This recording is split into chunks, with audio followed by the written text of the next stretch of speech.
최고 이즈 해피입니다. 쫄지 않습니다. 무슨 말든 할 수 있고 눈치 보지 않고 아무거나 할 수 있더라고요. 진실을 지키는 뉴스 바리케이드. 국민일보 해직 기자 조상훈의 뉴스 바. 청취자 여러분 안녕하십니까? 조상훈입니다. 4월 14일 월요일 뉴스바입니다. 오늘 아침 뉴스바가 마련한 메뉴입니다. 코레일이 결국 지난 10일자로 약 800명에 달하는 대규모 순환전보 인사를 단행했습니다. 코레일이 내세운 표면적 이유, 순환 근무에 의한 역량 증진과 자기개발, 그러나 설득력이 떨어져 보입니다. 코레일 대규모 순환전보 인사의 문제점 오늘 확인해 보겠습니다. 30년 동안 경부선 열차를 몰았는데 느닷없이 경원선, 중앙선, 경춘선 노선으로 발령을 받은 노동한 기관서를 오늘 초대석에서 만나보겠습니다. 지난주 IT업계의 대표적 전문지 전자신문과 최고 IT업체 삼성전자 간의 공방이 뜨거웠습니다. 삼성이 언론을 상대로 전면전을 벌인 상황 그 자체가 예사롭지 않다는 평가입니다. 월요일의 요일별 코너 특종의 진수에서 그 내막을 자세히 알아보겠습니다. 잠시 광고 듣고 오겠습니다.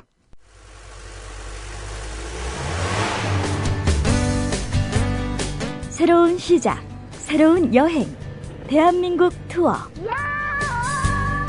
대한민국 투어는 45인승, 28인승, 리무진 등 다양한 관광버스를 보유하고 있으며 최고의 서비스와 저렴한 가격으로 모든 차량을 이용하실 수 있습니다.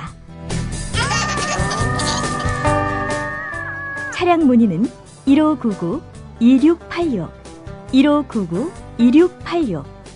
여러분의 편안하고 안전한 여행길, 대한민국 투어가 함께합니다. 결혼식, 가족여행, 세미나, 네이버나 다음에서 대한민국 투어를 검색하세요. 45인승 리무진, 일반 버스, 35인승 버스, 28인승 리무진, 25인승 버스.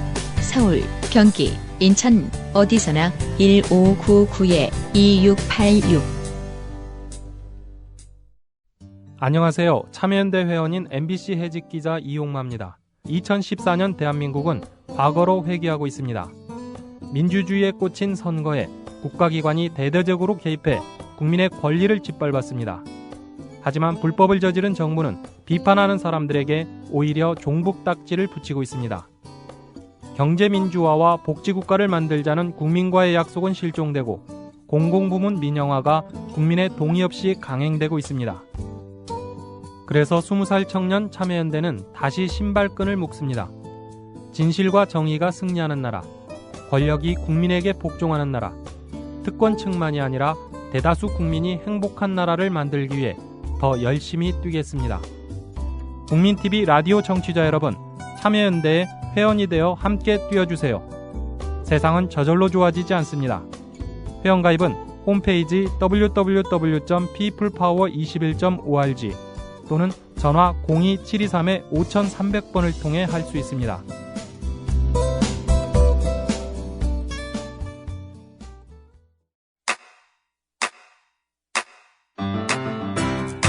국민라디오 지지하는 4가지 방법 아시나요? 다운로드하기, 별점 주기, 댓글 달기, 구독하기. 국민라디오를 보다 많은 이들에게 전할 수 있는 가장 손쉬운 방법. 다운로드하기, 별점 주기, 댓글 달기, 구독하기. 잊지 마세요. 다운로드하기, 별점 주기, 댓글 달기, 구독하기. Breaking news regarding missing Malaysia Airlines Flight 3. So the United States is lowering the threshold for American. 日本と同じで現地遺産やってるから意味がないんです。环球消费调查，我们来说一种特殊的旅游。近年来呢，出国旅游。 출근길 국제뉴스 브리핑 장혜림의 월드 리뷰.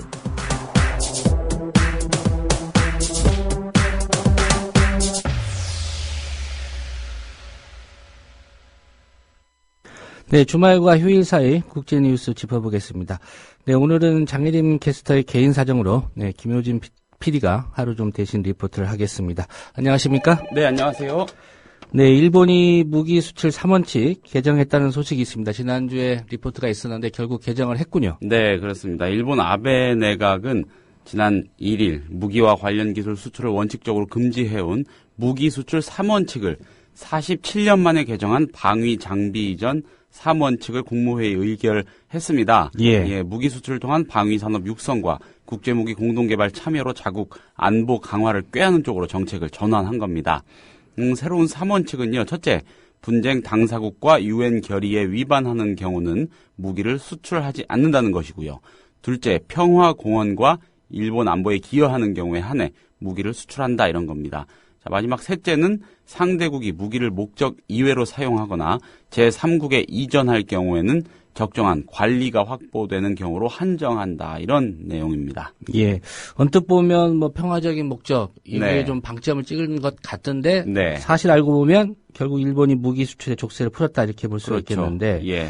주변국들 포함해서 다른 나라들의 관심이 클 것 같습니다. 네, 이전부터 이 서방 군수업체와 방위 당국이 일본 방위 산업체들의 관심을 보여왔는데 새 원칙이 도입이 되자마자 서방이 일본산 무기에 큰 관심을 보이고 있다고 니혼게이자의 신문, 일본 경제신문이 어제 보도했습니다. 예. 지난 10일 도쿄에서 일본과 프랑스 군수업체 15개사 간부가 회동을 가졌는데 프랑스 측은 일본산 레이더, 센서 등의 기술에 찬사를 보내면서 자사의 차세대 대공미사일 시스템에 채택할 수 있는지 물었다고 합니다. 예.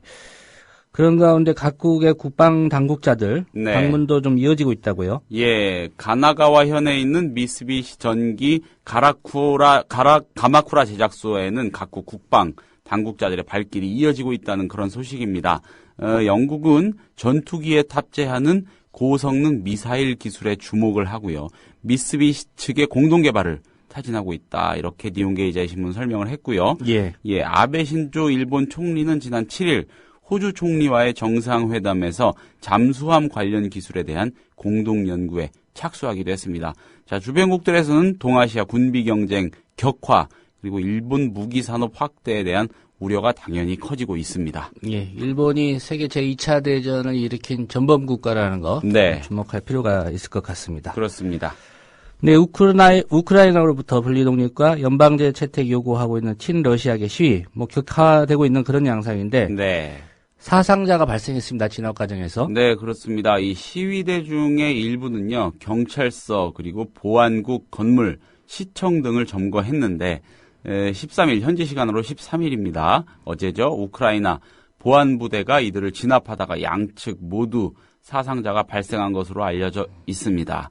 자, 도네츠크주 주정부 보건국은 분리주의 무장 세력 진압 작전 과정에서 1명이 숨지고 9명이 부상했다 이렇게 밝혔고요. 예. 친러시아계 시위대는 우크라이나 당국이 헬기를 이용해서 진압 부대원들을 수송하고 있다 이런 주장도 했습니다. 친러 시위대와 우크라이나 진압 부대 간 무력 충돌 격화할 거란 우려가 커지고 있습니다. 예. 우크라이나 정부의 이런 무력 진압, 미국 쪽에서 지시했다 이런 주장도 나왔죠? 네, 우크라이나 의회의 한 관계자 이날 인터팍스 통신에 존 브레넌 미국 중앙정보국 CIA죠. 예. CIA 국장이 이 전날 저녁 키예프를 방문했다 이렇게 주장을 했는데요.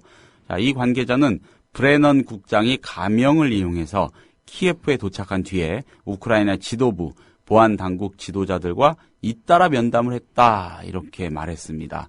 또 우크라이나 동부 슬라비안스크의 시위대 무력 진압 결정도 그의 지시로 내려졌다 이렇게 말을 한 겁니다. 예. 미국이 개입하고 있다 이런 건데 우크라이나나 러시아 당국 아직 이를 공식적으로 확인을 하지는 않고 있습니다. 예. 미국의 입장이 궁금한데 어떤 반응 내놓고 있습니까? 네, 미국은 우크라이나 과도 정부의 지지를 보내고 있지 않습니까? 예. 시위 세력의 배후에 러시아가 있다. 즉각 도발을 중단하라 이렇게 요구하기도 했습니다. 존 케리 미국 국방장관, 네, 러시아 외무장관과의 전화 통화에서 러시아가 우크라이나 접경에서 러시아군을 철수할 것을 요구했습니다. 반면에 러시아 외무장관은 지난 스위스 제네바에서 열릴 예정인 오는 17일에 스위스 제네바에서 열릴 예정인 미국, 러시아, 우크라이나, 유럽연합 이 4자 회담을 언급하면서요. 우크라이나가 친러 시위대를 무력 진압하면 4자 회담에 불참할 수도 있다 이런 뜻을 밝혔습니다. 한편 러시아는 15일에 중국으로 장관을 파견해서 시진핑 국가주석과 만날 예정입니다. 이렇게 되면 중국까지 개입이 되면서 냉전 체제, 그런 모양새가 좀 만들어질 것 같기도 합니다. 예전에 좀 떠올리게 하는 소련과 당시 중공이라고 불렀죠. 네, 우리나라에서는 좀 그렇습니다. 가까웠었고요. 네. 미국과 유럽이 좀 한편인 듯한 그런 네. 양상이었는데 러시아와 중국이 가까워진다는 거 미국 입장에서는 주목해야 될 그런 부분인 것 그렇습니다. 같습니다. 이 중국의 향후 태도를 좀 주목해야 되지 않을까 이런 생각입니다. 예. 북한과 중국을 잇는 여객철도 노선이 또 개통됐다. 이런 소식인데 기존 노선과는 다른 모양입니다. 네, 이 중국 지린성 지안에서 출발해서 기차로 북한에 가는 육로 관광 프로그램이 어제 개설이 됐습니다. 자, 지안은 고구려 유적이 밀집한 압록강변의 북한 접경 도시거든요. 예. 평양하고는 400km 정도 떨어져 있다고 합니다. 2012년에 중국 랴오닝성 단둥과 북한 신의주를 잇는 여객 철도 노선이 처음으로 개통됐고 이번이 두 번째입니다. 예, 우리가 역사 교과에서 배웠던 지반이라는 그 지역 같습니다. 네. 네, 관광 프로그램 어떤 내용으로 구성됐는지 궁금한데요. 네, 현지 관계자들에 따르면요, 관광객들은 지안에서 출발해서 평양과 개성, 판문점 등을 방문을 할 수가 있습니다. 이미 어제 중국 관광객 32명이 닷새 일정으로 북한 관광을 위해 열차에 탑승했다고 합니다. 400km 정도면 서울에서 부산 정도 아니겠습니까? 예. 그리 먼 거리는 아닌 것 같습니다. 이 지안을 출발하는 북한 관광 열차는 나흘에 한 번씩 운행이 되고요. 가격은 2,980위안, 우리 돈으로 49만 7천 원 정도, 한 50만 원 하네요. 예. 지안시는 하루 일정으로 북한 만포시를 방문하는 관광 프로그램, 당일치기 프로그램이죠. 이달 안에 만들 거라고 현지에 또 다른 당국자가 한 말이 언론 보도를 통해서 알려지고 있습니다. 예. 베네수엘라 반정부 시위 사태가 2달간 지속되고 있는데 네. 이 상황을 취재하는 기자들이 순환을 당하고 있다. 이런 소식이죠? 네, 그렇습니다. 이 베네수엘라에서 반정부 시위 현장을 취재하는 언론인들 180여 명이 치안 병력으로부터 폭행이나 장비 강탈, 강제 구금, 협박, 정말 말 그대로 봉변을 당했다. 이렇게 엘 우니베르살 신문이 언론 노동조합의 발표를 인용해 보도했습니다. 여기도 언론 노조가 많은 역할을 하는 모양입니다. 보통 이런 취재 기자들은 아주 강하게 보호가 되지 않습니까? 기자들이 이런 일을 당한다는 거는 좀 문제가 좀 심각한 곳이 아닌가 싶고요. 피해를 본 180여 명 가운데 28명은 외국 특파원이라고 합니다. 메리다주에서는요, 언론인 한 명이 총에 맞아서 사망하기도 했고요.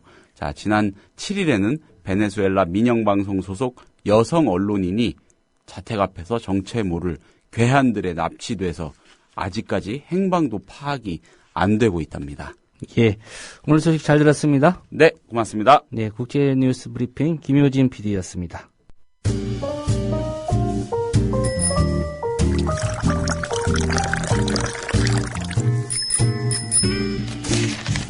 아침 신문 귀로 읽기 김용민 PD의 조간 브리핑. 네, 김용민 PD와 함께하는 조간 브리핑입니다. 안녕하십니까? 네, 안녕하십니까? 예, 이럴 거라고 예상은 했습니다만, 충격적인 건 사실로 확인이 됐다. 국정원이 간첩 증거 조작 이거 감추기 위해서 또 다른 공작했다. 근데 이게 언론 공작이었습니다. 네, 그렇습니다. 간첩 혐의로 기소된 유우성 씨 재판에서 비공개로 증언한 분이 있었죠. 북한 국가보위부 출신의 탈북자 기혁 씨. 이분의 탄원서가 말이죠. 본인이 원치 않는데 문화일보에 보도가 됐습니다. 그래서 이제 이 기혁 씨는 도대체 이 탄원서를 어떻게 문화일보가 입수할 수 있는가? 이러면서 문화일보에다 강력하게 항의를 했습니다. 자, 그랬더니 국정원이 말이죠. 만류했습니다. 여기까지는 이미 보도된 사실 아니겠습니까? 자, 그런데 만류하면서 그냥 만류한 게 아니라 대가를 제시했다는 겁니다. 국정원이 말이죠. 기혁 씨가 어제 한겨레와 통화를 했는데 탄원서 내용이 4월 1일 문화일보에 처음 보도된 다음 문화일보에다가 소송을 내겠다고 항의했더니 국정원에서 사람이 찾아와서 소송하지 말라고 만류했는데 만류에는 대가성이 있었다 이렇게 말했다는 겁니다. 그 만류한 사람이 누구냐? 대공수사처 이모 처장인데 이모 처장은 국정원이 조작된 증거를 제출하도록 해서 파문인 이 유우성 씨 사건의 수사팀장입니다. 증거 조작 관련 회의를 주재한 장본인이기도 합니다. 자, 또 하나 주목되는 부분이 있습니다. 문화일보가 4월 1일에 보도했다고 말씀드렸죠. 그 이튿날 중앙일보도 보도를 했습니다. 자, 그런데 중앙일보 기자에게 이제 항의를 했어요. 이 기혁 씨가. 예. 그랬더니 이 중앙일보 기자 뭐라고 얘기했냐면은 이거 국정원에서 받은 건데요. 이렇게 말했다는 겁니다. 우리한테 항의할 일이 아니다. 예. 이런 얘기입니까? 그렇습니다. 자, 그래서 이 대화 내용을 녹음까지 했다고 합니다. 이 기혁 씨가 말이죠. 그래서 검찰에서 들려줬다고 하는데요. 자, 그렇다면 기혁 씨 증언대로라면은 국정원이 문화일보 보도 뒤에도 중앙일보에다가 탄원서를 건네면서 이거 보도하라. 이렇게 종용한 셈이지요. 예. 자, 당시만 하더라도 국정원이 이 유우성 씨를 간첩으로 뒤집어 씌우기 위해서 증거 조작을 했다는 그런 비난을 샀던 국면 아닙니까? 이 비난을 피하기 위해서 이렇게 탈북자 기혁 씨, 이 사람의 이 법정 증언을 통해서 자신들의 이런 증거 조작, 이 국면을 흐리기 위해서, 감추기 위해서 이렇게 언론 공작을 벌인 거 아니냐. 이런 의구심이 거의 확증 단계로 접어들게 됩니다. 예. 대가를 줄 테니까 소송 걸지 말라. 문화일보가 그 얘기를 했다면 한 50부 양보해서 네. 이해가 된다고 할 수 있겠는데 네. 국가정보원이 그랬다는 건 결국 국민 세금 줄 테니까 예. 자기들 망신당하는 일 예. 좀 참아달라 이런 얘기 아니겠습니까? 이 국정원 같은 경우는 지금 말이죠. 처음에 이 탈북자 기혁 씨한테 우리가 흘린 거 아니다. 그런데 소송 걸지 말라. 이렇게 얘기해서 큰 웃음을 자아내게 하지 않았습니까? 예. 자. 결국은 국가정보원들, 예. 이 탈북자들이 또 국정원의 최대 협력자들이라고 볼 수 있는데, 예. 이런 사람들 나중에 어떻게 될지, 또 북에 남아있는 가족들 어떻게 될지는 신경 안 쓰는 것 같고요. 예, 그렇습니다. 왜 언론 공작을 벌였느냐. 이러면은, 이 탈북자가 곤경에 처하는 걸 일부러 국정원이 조장했다는 거 아닙니까? 예. 그렇다면은 법정에서, 이분이 정말 어렵게 증언한 것을 누군가 북한에다가 알려준 거 아니냐? 그렇다면은 그 증거를 넘겨준 거는 민변 변호사들 아니냐? 처음엔 또 그런 식의 의혹 제기가 됐었죠. 예, 그런 의문을 만들어내기 위해서 민변 변호사들을 곤경에 빠뜨리기 위해서 국정원이 공작을 벌이다가 이틀통난 거 아니냐? 이런 의구심을 자아내게 합니다. 예. 틀림없이 이 방송도 아마 국정원 놈들이 아마 듣고 있을 겁니다. 정신 차려 이놈들아. 뭐하는 짓이야 도대체. 예. 안 듣고 있으면 이제 팟캐스트로 다운로드 받을 수 있다는 말씀도 드리고요. 아유 부끄러워 죽겠어 진짜. 예. 이런 놈들한테 세금을 줍니까? 아유 진짜. 예, 상황이 이런데 오늘 간첩 증거 위조 사건 수사 결과 발표한다고 하죠. 예, 그렇습니다. 서울시 공무원 간첩 증거 위조 사건을 수사하고 있는 서울중앙지검 진상조사팀이 진상을 조사하고 있는 팀이 오늘 오후에 수사 결과를 발표합니다. 검찰은 국정원 대공수사국 팀원들이 피고인 유우성 씨의 간첩 혐의가 1심에서 무죄로 선고되니까 증거를 보강하는 과정에서 무리하게 중국 서류를 위조했다고 결론 내린 것으로 알려졌는데 이 중요한 것은 말이죠. 이 위조는 거의 사실로 다 드러난 거 아닙니까? 도대체 누구까지 책임을 질 것인가 이게 핵심입니다. 자, 오늘 발표에서는 국정원으로부터 위조된 증거물을 받아서 재판부에 제출한 유우성 씨 수사공판팀 검사들, 대표적으로 이시원 검사, 이 사람을 포함한 검사들이 그 위조 사실을 알았는지 여부도 오늘 결론 내린다고 하는데요. 1단짜리 단신처럼 보도한 조선일보 13면 기사였습니다. 예. 어떤 결론이 날지는 뻔하고요. 예. 예. 남대문까지 가겠어요? 수사 결과 특검이 필요하다. 이런 발표가 났으면 하는데 정말 기대할 걸 기대해야 되겠죠. 진상조사팀이 진상을 발표할지 진상을 떨지 한번 좀 지켜볼 일입니다. 예. 국방부의 선거 개입 관련해서 또 새로운 단서가 드러난 모양입니다. 예, 새정치민주연합 전해철 의원실이 확보한 자료를 보면 말이죠. 연재욱 청와대 국방비서관, 현 국방비서관입니다. 대선 당시만 하더라도 사이버 사령관이었던 인물이죠. 이 연재욱 비서관이 사이버 사령관 부임 직후인 2011년 12월에 국정원 정보사업 예산으로 태블릿 PC 110여 대를 구입하기 위한 장비 구매 계획 보고를 직접 결재했다고 합니다. 이후에 사이버 사령부는 12월 14일 태블릿 PC 갤럭시 탭 60여 대와 아이패드 40여 대 해서 총 110여 대를 들여와서 요원들에게 지급해서 사용하도록 했습니다. 2012년 총선 대선 기간 동안 국정원 또 사이버 사령부의 대선 개입 댓글 작전에 사용된 태블릿 PC가 구매 단계부터 이 연재욱 비서관이 주도적으로 개입했다는 사실이 확인됐습니다. 자, 연재욱 비서관 대선 당시 사이버 사령관으로서 심리전단에 작전 지시를 내리는 등 대선 개입 혐의가 너무나 뚜렷한데도 말이죠. 지난해 12월에 한 차례 참고인 조사에 그쳐서 봐주기 수사를 하는 거 아니냐 이런 의혹이 제기돼 왔었지요. 자, 이 사건과 관련해서 개입됐다는 단서가 확인된 것 이번이 처음인데요. 추가 조사 여부가 주목됩니다. 예, 청와대 현 국방비서관이기 때문에 예. 청와대에 있는데 어떻게 조사를 하겠습니까? 예. 네, 지방선거 얘기도 좀 해보겠습니다. 네. 검찰이 새누리당 안에 부정한 흐름 포착했다. 예. 예, 구체적으로 좀 어떤 얘기들이 나온 게 있습니까? 예, 6사 지방선거 서울 강동구청장 후보를 뽑는 새누리당 경선 과정에서 임동규 전 국회의원이 재건축 재개발 사업에서 등장하는 OS, 이른바 아웃소싱 조직을 선거에 활용한 것으로 드러났다는 겁니다. 이 조직원들에게 자금을 지원한 혐의, 즉 공직선거법 위반 혐의로 지난주 선거사무실 등을 압수수색했다는 건데요. 예. 아웃소싱 요원은 건설사들이 일당을 주면서 동원한 사람들인데 주민들을 상대로 로비를 벌여서 건설 동의를 받는 등의 그동안 역할을 해왔습니다. 그런데 이분들이 이번에 선거에 또 이렇게 투입이 됐다는 건데요. 새정치연합 소속의 정치인이 이랬으면은 아마 일면 6단 통으로 가지 않을까 싶은데 동아일보는 10면에 1단 단신으로 보도했습니다. 단독 보도임에도 불구하고 말이죠. 예. 보도한 것 자체가 그래도 네. 좀 의아합니다. 예. 예.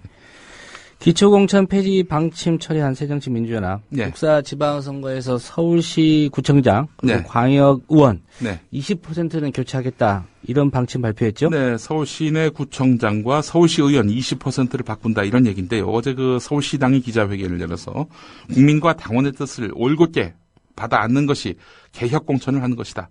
다면 평가를 통해서 현역 기초단체장 광역의원의 20%를 교체하는 방안을 추진할 것이다 이렇게 밝혔는데 현재 서울에는 25개 구가 있죠.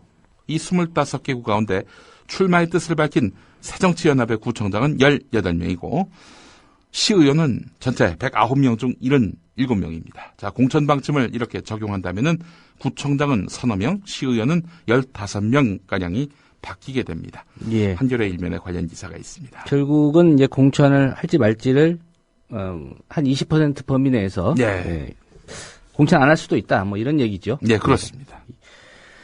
네, 이 자료가 교체의 근거가 될지 모르겠습니다. 네. 서울신문이 사단법인 한국 매니페스토 실천본부와 공동 실시한 민선 5기 전국 기초단체장 공약 이행 및 정보평가, 공개평가 이걸 보도했는데 네. 좀 세밀히 살펴보면 네. 각 정당이 공천할 때 참고할 만한 자료도 될 것 같은데. 예, 그렇습니다. 민선 5기 전국 기초단체장, 시장, 군수, 구청장 이 사람들의 성적표가 나온 거죠. 예. 경기도 안산시, 충북 청주시, 전북 완주군, 경남 합천군, 서울 강서구, 강남구, 노원구, 은평구, 광주 남구 해서 37개 기초지방자치단체가 민선 5기 227개 기초지방자치단체 가운데 공약 이행률이 가장 높은 것으로 나타났습니다. 언뜻 봐도 야당 자치단체장의 공약 이행률이 높은 것으로 파악이 됩니다. 자, 그렇다면 서울은 어디서 좋은 점수를 얻었느냐? 노원구, 은평구, 서대문구, 강서구, 금천구, 영등포구, 관악구, 강남구, 강동구의 구청장들이 좋은 점수를 받았다고 합니다. 자, 반면에 점수가 낮은 곳, 그러니까 공약 이행이 가장 저조한 지방자치단체는 어디냐? 경기도 의정부시, 동두천시, 강원도 태백시, 삼척시, 충북 음성군, 전북 장수군, 고창군, 전남 강진군, 해남군, 경남 양산시 해서 33곳이라고 합니다. 예. 민선 기초단체장 4년 임기 전체를 대상으로 공약 이행률을 점검한 것은 이번이 처음이라고 하는군요. 서울신문 일면 보도였습니다. 예. 광역단체장들의 공약 이행률도 나왔습니까? 예, 그렇습니다. 경향신문 5면에 보면 관련 기사가 있는데요. 법률소비자연맹이 2010년 지방선거 당시 공약 그리고 이 4년 동안의 이행 여부 이런 것들을 분석해 봤는데요. 일단 현역 광역단체장의 평균 공약 이행률은 73.5%인 것으로 조사됐습니다. 선거 때 내세운 공약 10개 가운데 7개를 지킨 건데요. 예. 자, 법률소비자연맹이 발표한 자료에서 높은 점수를 차지한 광역단체장은 누구냐? 1등이 김관용 경북도지사라고 하는군요. 80.5%. 이행률이 이렇습니다. 공약 이행률. 2위는 80.3% 간발의 차이로 2위가 됐습니다. 박원순 서울시장이었습니다. 3위는 80%의 박준영 전남도지사. 이번에 안 나오죠? 예. 그리고 4등은 염홍철 대전시장, 5등은 강훈태 광주시장이었습니다. 상위 5명 가운데 3명이 야당 소속 단체장이었습니다. 꼴찌가 어디냐? 유한식 세종특별자치시장입니다. 63.5%로 꼴찌를 기록했습니다. 자, 그런데 유한식 시장 며칠 전에 새누리당 공천을 또 받았습니다. 예, 63.5%면 높은 거 아닙니까?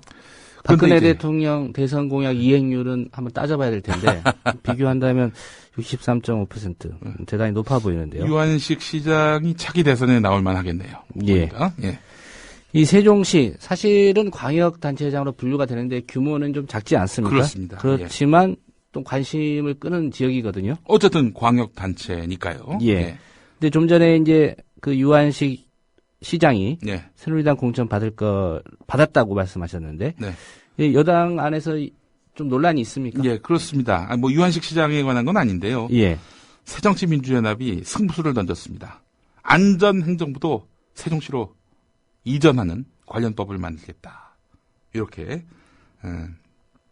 법 개정안을 발의한 겁니다. 예. 새정치연합의 김관영 의원이 발의를 한 건데요. 자, 이 참 새누리당은 이거를 부결시킬 수도 없고 끝하고 받아들일 수도 없고 이 고심이 된다는 겁니다.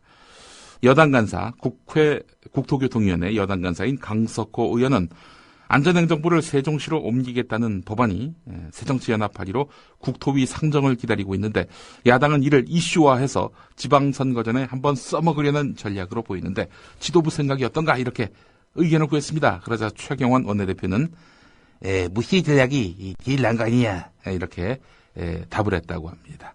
무시하는 게 상책이다 이런 얘기인데요. 공무원이 어디서 근무하느냐는 행정부 고유의 권한이다. 국회의원이 다들 자기 지역에 정부기관을 가져간다고 하면은 어떻게 맡겠느냐는 논리로 대응하라 이렇게 지시했다고 하는데 안전행정부 이전 법안을 통과시키지 말라는 지침을 내린 겁니다. 예. 상황이 이렇다면은 새누리당의 여당 후보들, 네. 특히 충청권, 네. 예, 좀 조용히 있어야 될 텐데, 네. 예, 당의 방침과는 좀 반대로 움직이고 있다고요? 네, 그렇습니다. 유한식 시장, 현 시장, 공약 이행률 꼴찌 기록한 유한식 시장은 안전행정부 세종시로 데려오겠습니다. 이렇게 공약을 내세웠습니다. 예. 그리고 대전시장 후보로 유력한 새누리당 박성효 의원도 다른 부처는 모두 내려갔는데 안전행정부가 안 내려가는 것은 근거가 미약하다. 원망의 대상이 되고 있다라면서 이전을 촉구했다는 겁니다. 이미 세종시로 옮겨간 다른 부처 공무원들과 주민들은 식당, 상점과 병원 같은 이런 정주 여건 마련을 위해서 주무부처인 안전행정부의 이전이 필수적이라고 생각하고 있습니다. 정부 부처를 회사로 친다면은 총무부가 바로 안전행정부 아니겠습니까? 예. 안전행정부가 내려와 봐야 공무원들의 처우와 또 삶의 환경 이런 것들에 대해서 관심을 가질 테니 당연히 안전행정부가 내려와야 한다라는 것이 세종시의 분위기입니다. 자, 여당 지도부는 야당에게 주도권을 빼앗긴 이슈를 쫓아가는 모양새라서 내키지 않는 분위기인데요. 한편으로는 세종시는 물론이고 충청권 전체로 표심이탈 불똥이 튈까 봐 걱정입니다. 새누리당 뭔 걱정을 합니까? 공약하고 안 지키면 될 거 아니에요. 늘 하던 대로 말이죠. 예. 경향신문 사면 보도였습니다. 예. 지방선거는 6월 4일이니까 뭐 2달이 아니라 이제 뭐 한 달 보름 남짓 남은 것 같은데요. 그렇습니다. 예. 판세를 전망하는 기사들이 좀 있을 것 같은데 어떻습니까? 네, 경향신문 사면을 보겠습니다. 현재 판세는 광역단체장 17곳 가운데서 새누리당 7곳, 새정치민주연합 5곳이 우세 지역으로 분류됩니다. 오차 범위 내의 백중 지역은 5곳 정도인데요. 수도권과 충청권이 승패를 예측할 수 없는 격전지로 떠오르고 있습니다. 서울시장 같은 경우 새정치연합 소속의 박원순 시장과 새누리당 정몽준 의원이 오차 범위 안에서 엎치락 뒤치락하고 있고요. 인천도 승패를 점치기 힘든 지역으로 분류되고 있습니다. 경기지사 선거만은 우열이 가려지는 형국입니다. 새누리당 남경필 의원이 새정치연합의 김진표, 김상곤, 원혜영 예비후보 모두에게 10%포인트 넘게 앞서고 있습니다. 충남에서는 안희정 지사가 새누리당 후보들을 모두 오차 범위 밖에서 앞서고 있는 반면에 충북에서는 새정치연합 이시종 지사와 새누리당 윤진식 후보가 오차 범위 안에서 접전 중인데요. 부산시장의 경우 무소속으로 나선 오거돈 전 해양수산부 장관이 새누리당 후보들과 백중세를 보이고 있어서 지방선거 최대 변수로 떠오르고 있습니다. 강원 지역 놀랍게도 최문순 새정치연합 소속 현 지사가 우세한 것으로 이렇게 분류가 되고 있습니다. 강원도 하면은 그동안 새누리당의 강세 지역으로 분류됐고 지난 총선 때는 새누리당 의원들이 석권을 했습니다. 그런데 최문순 현 지사가 우세하다. 이렇게 경향신문은 분류하고 있습니다. 예. 한국도로공사 본사에서 안전순찰 외주업체 사장들이 직원 인건비 가로챈 사실 보도가 됐습니다. 경향신문을 통해서 보도가 됐죠. 관련 기사가 오늘 또 있습니까? 예, 경향신문 일면 기사 또 보겠습니다. 도로공사 본사가요. 그래서 이제 현상금 2천만 원을 걸고 불법행위 혹시 경험하신 바 있느냐? 신고하시라. 이렇게 신고 전화까지 개설을 했습니다. 예. 자, 그렇다면은 제보자들이 수두룩해야 할 텐데 말이죠. 정작 본사 직원들은 비리를 알려온 제보자를 회유한 것으로 확인됐다는 보도입니다. 도로공사 순찰원 노동조합과 새정치연합 신기남 의원에 따르면은 이 기혁씨가 있습니다. 이분이 도로공사 경북지역본부의 직원 모 차장을 찾아갔습니다. 이 기혁씨는 모 차장에게 영주지사 순찰원으로 입사한 2011년부터 다음해 퇴사할 때까지 매월 급여에서 10만 원에서 50만 원씩 현찰을 떼어서 외주업체 사장이 먹었다. 이렇게 사실을 털어놓았습니다. 자, 그런데 도로공사 경북지역본부 이 차장은요, 이 기혁씨에게 못 받은 돈이 400만 원밖에 되지 않지 않느냐. 돈이나 돌려받고 문제 삼지 말아라. 이렇게 입막음을 시도했다는 겁니다. 기혁씨가 결국 돌아갔습니다. 돌아간 다음 영주지사의 외주업체 사장이 이 기혁씨와 이 기혁씨 부모에게 찾아가서 파문이 확대되지 않게 해달라 이러면서 설득하고 있는 것으로 확인됐다는 겁니다. 모 차장이 결국 알려준 거네요. 그런 셈이죠. 그렇지 않고서야 어떻게 알았겠습니까?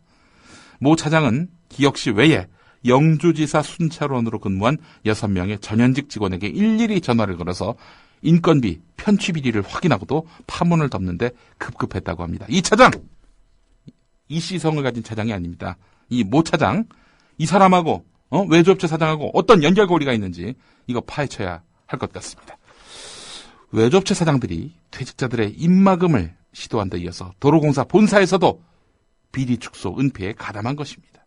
겉으로는 진상규명 의지를 밝히고 안에서는 파문을 덮기 급급한 이런 공공기관의 도덕 불감증, 이거 두고 볼 일 아닙니다. 경향신문 일면 기사였습니다. 이 순찰원들 노동조합이 있는 모양입니다. 네. 예, 결국 이 사실이 좀 밝혀지고 또 보도까지 된 데는 이 노조의 역할이 좀 컸다고 볼 수 있는데 그렇습니다. 어떻습니까? 예, 순찰원 노조가 아니었으면 이런 사실 밝혀지기 쉽지 않았겠죠. 자, 이러니 기업들마다 노조를 짐으로 여기는 거 아니겠습니까? 경향신문 11면을 펼쳐보겠습니다. 얼마 전에 재기순위 12위안에 드는 대기업 그룹 계열사에 지원한 회사원은 면접관에게 이런 질문을 받았다고 합니다. 노조에 가입할 생각이 있는가? 이렇게 말이죠. 자, 이 사람이 뭐라고 답했느냐? 그럴 생각이 없습니다. 이렇게 대답했다고 합니다. 이 사람 어떻게 됐느냐? 취업에 성공했다고 합니다. 하지만 이 회사원은 내 소신과 다르게 말해야만 취업할 수 있는 현실이 서글프다 이렇게 씁쓸해했습니다. 알려진 대로 KBS 신입사원 채용 과정에서 한 면접관은 시민단체 인턴 경험이 있는데 우리 회사에서 적응할 수 있겠는가? 종북 세력이 있다고 보는가? 애국가 사절까지 한번 불러보겠는가? 이러면서 지원자의 사상을 검열하는 듯한 질문을 던졌습니다. 경향신문과 인터뷰한 취업준비생들은 대통령에 관한 질문에도 민감하게 반응했다고 합니다. 최근에 대기업인 한 전자회사에 지원했다가 낙방한 김모 씨는 임원 면접에서 존경하는 대통령이 누구냐라고 이렇게 질문을 받았는데요. 김대중 전 대통령이라고 답했는데 이것 때문에 떨어진 건 아닌지 계속 신경 쓰인다 이렇게 답했다고 합니다. 6명가량의 다른 지원자들은 박정희 전 대통령이라고 대답했다고 하는군요. 예. 기업의 인사 관계자들은 이런 질문이 사상 검증이 아니라는 입장인데요. 그 전자회사 관계자는 자신의 견해를 근거를 갖고 조리 있게 말하는 것을 보려는 것이지 특정 대통령이라고 답해서 떨어졌다는 시각은 납득하기 어렵다. 뭐 이렇게 말했다고 하는데 이런 말 자체가 납득이 안 되네요. 이 전자회사에서 존경하는 대통령은 왜 묻습니까? 글쎄 말이에요. 예. 왜 알려하죠? 예. 네. 얼마 전 일이었죠. 우리나라 그 대기업 임원별 보수 공개가 됐었습니다. 예. 예, 뭐 기업의 투명성 확보라는 측면에서 보면 이 취지를 살려야 되는데 예. 좀 제도적 보완 필요하다 이런 지적도 있죠. 예, 비슷한 제도를 가진 미국, 일본 같은 경우 연봉 기준 시점과 산출 근거를 밝히고 있는데요. 우리나라는 뭐 그런 게 없습니다. 그냥 단순히 상대적 박탈감을 유발하는 숫자 노름, 흥미거리 위주로 전락했다는 비판이 나오고 있는데 서울신문이 한국과 미국, 일본 세 나라의 업계 1위 자동차 기업 대표들의 연봉 공개 내역을 분석해 봤더니 가장 구체적으로 산정 근거를 밝힌 나라가 미국이었다고 합니다. 올 초에 물러난 미국 1위 자동차 업체인 제너럴 모터스의 데니얼 에커슨 전 회장은요. 2012년 1,110만 2,808달러의 연봉을 받은 것으로 나타났는데 기본급여로 170만 달러, 주식 기준 보상으로 933만 달러를 받았습니다. 미국 제너럴 모터스의 2012년 당기 순이익은 61억 9천만 달러로 지난해에 비해서 32.7% 감소한 데 비해서 연봉은 44.1% 증가했습니다. 이익은 떨어졌지만 급여가 오른 것은 주식 기준 보상액이 늘어난 데 따른 건데요. 반면에 한국은 임원 연봉 측정에 대해 어떤 설명도 없었습니다. 지난달 31일 현대자동차가 제출한 사업보고서를 보면 정몽구 회장의 지난해 연봉이 56억 원이라는 거 말고는 뭐 다른 게 없습니다. 현대차의 지난해 당기 순이익은 8조 9,935억으로 그 전해보다 하락했는데 말이죠. 예. 이에 비해서 정몽구 회장 연봉은 왜 올랐는지 뭐 알 수가 없다는 거죠. 이거 다 밝혀야 된다는 겁니다. 좋은 기사인 것 같아요. 서울신문 일면 기사였습니다. 예. 몇 가지 소식 짧게 좀 짚어볼까요? 네. 전 세계 다이아몬드 생산량이 2배가 넘는 다이아몬드가 카메룬 광산에 매장돼 있다고 선전했던 CNK 인터내셔널 다 기억하시죠? 3년이 넘도록 경제성 있는 다이아몬드를 생산하지 못한 것으로 드러났습니다. 이런 가운데 서울중앙지검은 CNK 오덕균 대표를 구속 기소했다고 밝혔습니다. 카메룬 다이아몬드 광산의 매장량을 부풀려서 주가를 조작해 900억 원 상당의 이득을 챙긴 혐의입니다. 자, 이 오덕균 이 한 사람에게만 책임을 몽땅 뒤집어 씌울 일인가? 이 사업은 2010년 말 다이아몬드 매장량 4.2억 캐럿이라는 외교부 발표로 언론에 대대적으로 보도되면서 이명박 정부 자원 외교의 성공 사례처럼 알려졌습니다. 이 사건은 주가 조작 사건이었는데요. 집권 초기부터 정부가 내세운 자원 외교에 편승한 사기였습니다. 이 사기에 정부 기관까지 그야말로 덩달아 장단에 맞춰 춤을 춘 셈입니다. 대통령과 그의 형은 직접 나서서 자원 부국을 상대로 해서 전방위 자원 외교를 펼쳤는데 그야말로 이 사기극에 온상을 만들어준 정권이 바로 이명박 정권이란 이야기입니다. 예, 조간 브리핑 잘 들었습니다. 예. 김용민 PD였습니다. 고맙습니다. 국민 라디오 지지하는 4가지 방법 아시나요? 다운로드하기, 별점 주기, 댓글 달기, 구독하기. 국민 라디오를 보다 많은 이들에게 전할 수 있는 가장 손쉬운 방법. 다운로드하기, 별점 주기, 댓글 달기, 구독하기. 잊지 마세요. 다운로드하기, 별점 주기, 댓글 달기, 구독하기.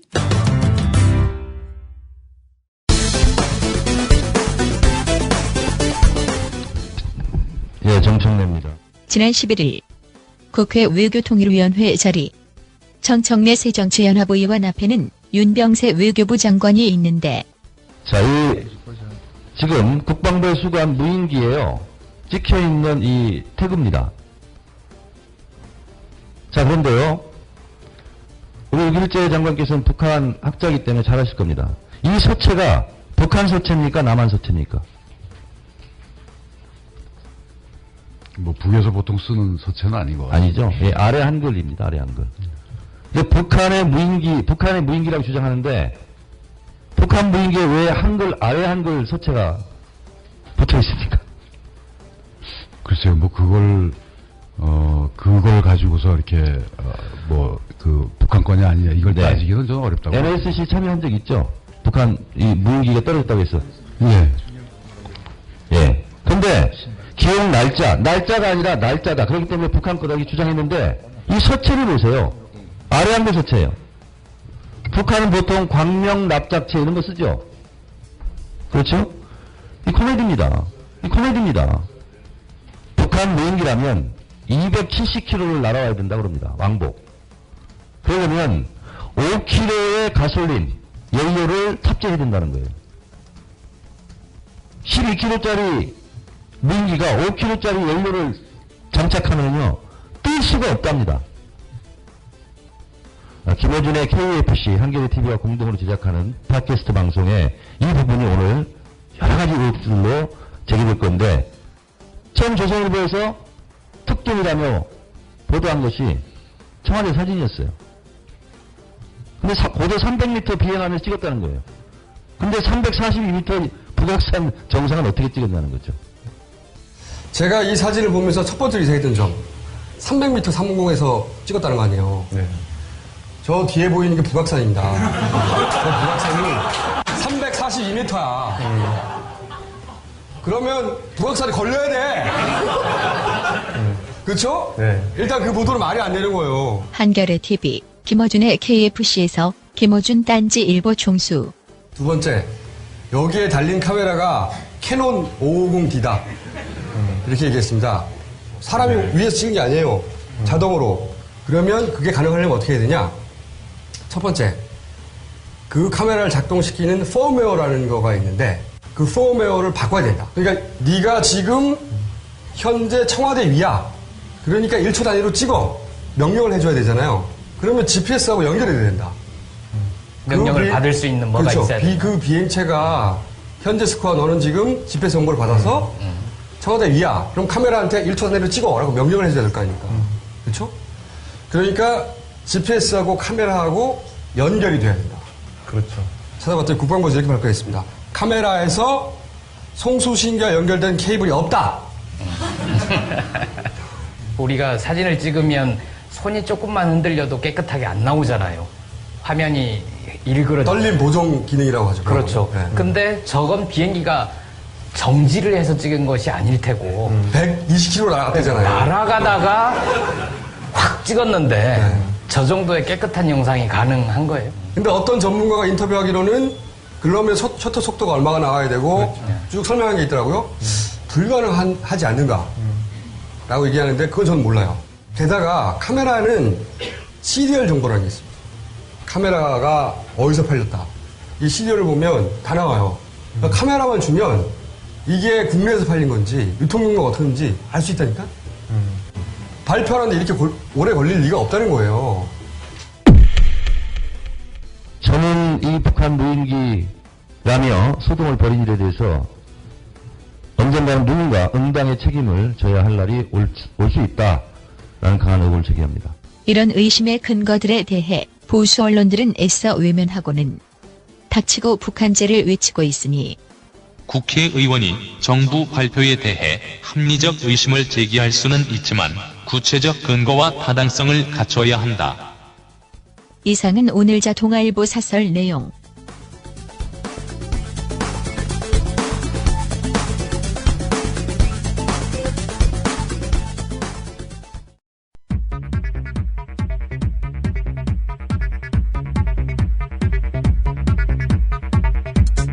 네, 국민TV 뉴스K에 보도된 주요 기사들을 살펴보는 뉴스K 리뷰 순서입니다. 뉴스K가 어떤 사안에 주목했는지 알아보겠습니다.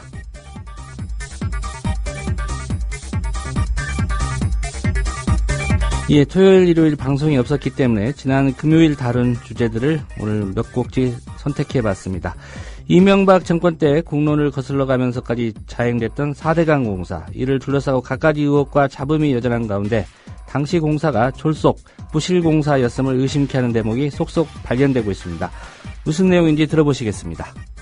4대강 보들이 아직 땜질 중이다, 이런 제목이더군요. 4대강 보들 이미 준공이 된 거죠? 네, 이미 2012년에 준공이 됐지만 16개 보 가운데 전체 75%에 해당하는 12개 보에서 보강 공사가 진행됐거나 아직도 진행 중일 정도입니다. 굉장히 졸속이고 부실 공사였습니다. 네, 부실 공사 그 자체도 문제지만 더 심각한 문제는 드러난 부실을 정부도 시공사도 제대로 보완하지 못한다는 점입니다. 2년 넘도록 공사를 하는 곳도 있었습니다. 2년이면 보강 공사가 아니라 보를 새로 짓겠습니다. 어떤 곳 취재했죠? 2년째 숨은 누수 현상을 해결하지 못하고 있는 칠곡보, 역시 2년 넘게 바닥보호공 공사 등이 진행되고 있는 창녕 함안보를 김현주 PD가 취재했습니다. 낙동강 칠곡보, 세계의 수문 중 한 곳에서 이상한 물줄기가 목격됩니다. 물이 새지 않도록 막아놓은 숨은 수밀부에서 나와서는 안 되는 굵은 물줄기가 새어나오고 있었습니다. 칠곡보 주변에 널려있는 철판 등 자재들은 이 균열이 단순한 땜질로 해결될 문제가 아님을 보여줍니다. 실제로 칠곡보에서는 숨은 누수를 해결하기 위한 공사가 무려 1년 7개월째 진행되고 있는 것으로 확인됐습니다. 정확하게 말하면 2012년 9월이라고 하는데요. 네네. 그때부터 시작했던 공사는 맞습니다. 그래서 이게 올해 6월쯤에 마무리가 될 것 같고요. 준공 후 3개월 만에 시작된 공사가 아직 끝나지 않은 이유에 대해 시공사 측은 수문이 가동 중이라는 궁색한 해명을 내놨고 공사를 발주한 국토부사나 부산국토청은 장기간 공사가 진행된 사실을 부인하더니 설계 탓을 합니다. 그 전까지는 공사를 준비 중이었어요. 설계를 잘못했다는 거지 구조적 결함이라고 말할 것까지는 아니죠. 3,800억 원이 투입되고 대우건설이 시공을 맡은 칠곡보는 2012년 6월 준공 이후 공사의 연속입니다. 지난해에는 강바닥이 파여나가는 것을 막고 보의 본체를 보호하기 위한 바닥보호공의 보강 공사가 대대적으로 진행되기도 했습니다. 4대강 16개 보는 정도의 차이만 있을 뿐 대부분 칠곡보와 비슷한 문제를 안고 있습니다. 특히 창녕 함안보의 경우 보 바로 아래 강바닥이 수십 미터나 파이는 대규모 쇄골 현상이 확인된 시점이 2012년 2월인데 현재도 대형 바지선과 크레인 등이 동원돼 공사가 진행 중인 것으로 확인됐습니다. 4대강 전체 보 가운데 75%에 해당하는 12개 보에서 보강 공사가 진행됐거나 현재 진행형입니다. 졸속과 부실 공사의 대명사가 된 4대강 보에서는 지금도 땜질 공사가 한창입니다. 국민TV 뉴스 김현주입니다.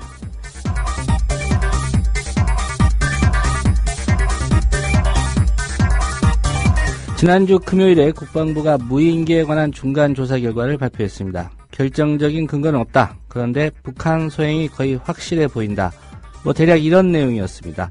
중요한 것은 국방부가 한두 달 뒤에 최종 조사 결과를 발표하겠다고 예고했다는 점입니다. 지방선거가 임박한 시점일 가능성이 높아 보입니다. 함께 들어보시겠습니다.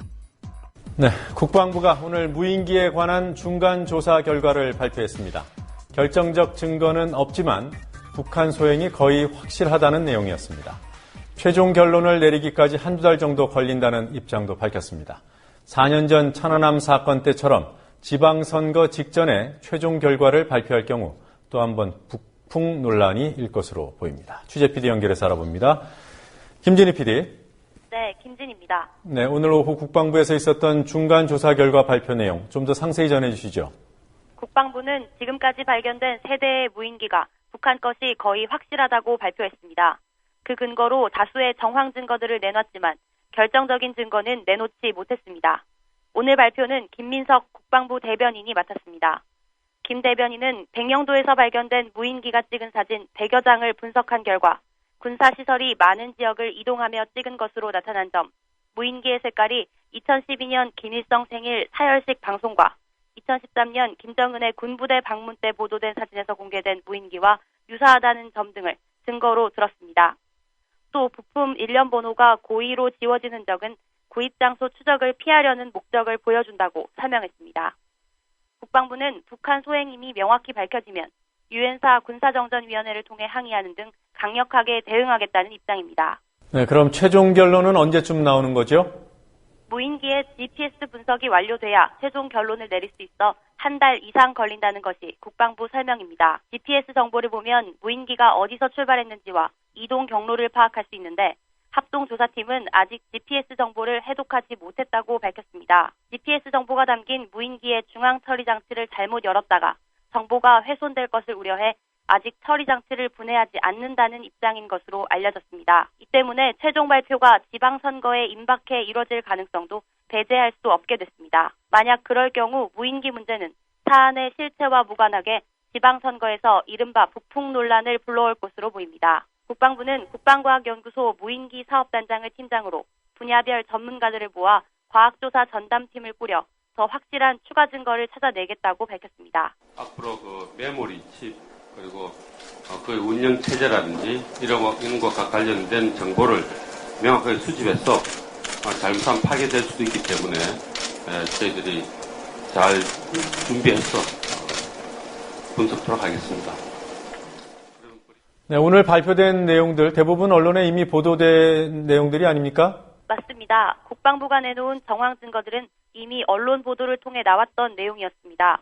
오늘 브리핑은 미리 배포된 보도자료를 6분간 그대로 낭독하고 취재진의 질문은 3개 받았지만 그중 한 질문에 대해서는 출입기자단 비공개 브리핑에서 답하겠다고 말해 새로운 내용은 공개되지 않았습니다. 스모킹건, 즉 핵심적인 증거가 없는 수사 결과 발표가 실망스럽다는 반응이 나오고 있습니다. 결국은 결정적 증거는 없었다. 당원의 어떤 추정, 개연성, 북한이 했을 거라는 어떤 그 개연성 차원의 최종 발표도 아니고 좀 실망스럽긴 하네요. 어쨌든 스모킹 건은 없었다. 네, 오늘 국방부에서 이루어진 중간 조사 결과 발표 때 공개되지 않았던 무인기 기체 별도로 공개가 됐더군요. 네, 무인기 공개는 오늘 오전 대전 국방과학연구소에서 출입기자들만 대상으로 이루어졌습니다. 파주와 삼척에서 발견된 무인기 2대는 날개가 넓은 형태로 동체 길이와 날개 폭이 각각 1.4m와 1.9m가량입니다. 그리고 백령도에서 발견된 무인기는 이보다 좀 더 큽니다. 길이가 1.8m, 폭이 2.4m가량입니다. 국방과학연구소 김종성 무인기 사업단장은 파주와 삼척에서 발견된 무인기의 메모리는 삼성에서 만든 제품이라고 밝히면서 무인기들의 개발 수준은 높지 않다고 덧붙였습니다. 이 평가가 맞다면 군 조사단은 왜 아직 GPS 분석을 못하고 있는지 모순이 생기기도 합니다. 네, 잘 들었습니다. 김진희 PD였습니다.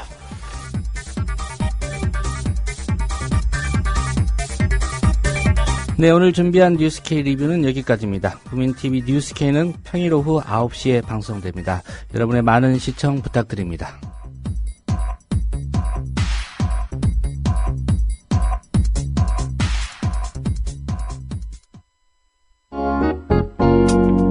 국민이 만든 국민TV. 미디어 협동조합은 이미 공언한 대로 국민TV 개국과 함께 조합원 여러분을 대상으로 월 10,000원 이상의 조합비를 걷고 있습니다. 사무국 김재현 간사입니다. 어려운 시기에 동지가 돼주신 조합원 여러분, 2014년 4월 1일 TV 개국과 함께 미디어 협동조합이 제2의 도약을 하려고 합니다. 이제부터 매월 조합비를 내주세요. 보다 나은 뉴스, 보다 나은 프로그램으로 우리 사회를 밝고 정의롭게 만들겠습니다. 함께 힘 모아주실 거죠? 편리하고 간단한 CMS 신청을 하세요. 미디어 협동조합 홈페이지 국민.tv로 접속하시면 됩니다. 문의는 서울 전화 3144-0933-7737입니다.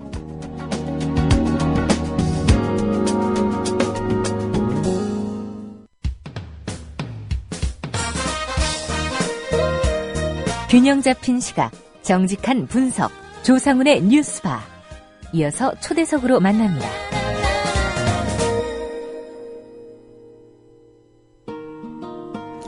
네, 30년 동안 경부선 정항선 열차를 운행했는데 느닷없이 다른 노선으로 사실상 강제 발령을 받았다.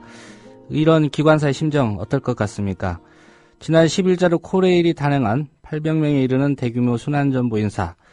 그 결과물은 좀 황당합니다. 코레일 노조가 이번 인사를 지난 파업에 따른 보복성 강제 인사로 규정하고 있고요. 또 그 때문에 무고한 노동자가 수십 미터 철탑 위로 올라가서 현재 고공 농성을 벌이고 있습니다. 네, 30년 동안 운행하던 경부선 노선의 서울 수색동 사업소를 뒤로하고 중앙선 등 다른 노선 사업소로 지금 일터를 옮긴 노동한 기관사입니다. 오늘 자세한 얘기 좀 들어볼 텐데요. 이 노동환 기관사는 파업 열혈 참가자로 분류돼서 아마도 이번 인사 역시 좀 그런 보복성 차원이 아닌가 좀 의심을 하고 있는데요. 직접 한번 얘기 들어보겠습니다. 노 선생님 안녕하십니까? 예, 안녕하세요. 예, 일단 제가 간략히 좀 말씀을 드렸는데 노 선생님께서 직접 청취자들에게 그 자기소개를 좀 해주시겠습니까? 예, 저는 85년도에 이곳 수색에 있는 그 서울기관차 사무소에 이제 기관조사로 첫 발령을 받았고요. 예. 지금은 이제 부기관사라고 하는데 한 7년 만에 기관사가 되어가지고 경부선, 호남선, 장항선을 운행했고요. 또 경력이 이제 쌓이고 나서 새마을 열차 기관사로서 부산, 목포, 광주를 다녔습니다. 근데 최근에는 이제 근무 체계가 많이 바뀌어가지고요. 예. 부천, 천안, 동대구, 익산을 운행했습니다. 예. 그렇게 쭉 일하시다가 전보 발령 받아서 새로 배치된 곳이 어디입니까? 청량리 기관차 사무소입니다. 예. 그러면 기존에 일하셨던 곳하고 이 청량리 기관차 사업소하고는 어떤 차이가 있습니까?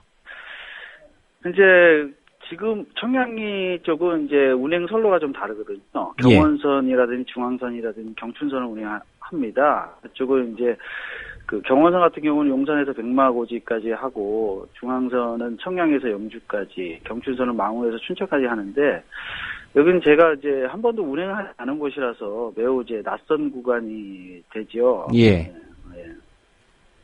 이게 뭐 시민들 입장에서는 같은 열차를 운행하는 기관사인데 이게 노선이 바뀌었다고 해서 크게 영향을 받을까 이런 좀 궁금증을 갖고 있는 분들도 계실 것 같은데 이게 기관사들께 노선이 바뀐다는 건 어떤 의미입니까?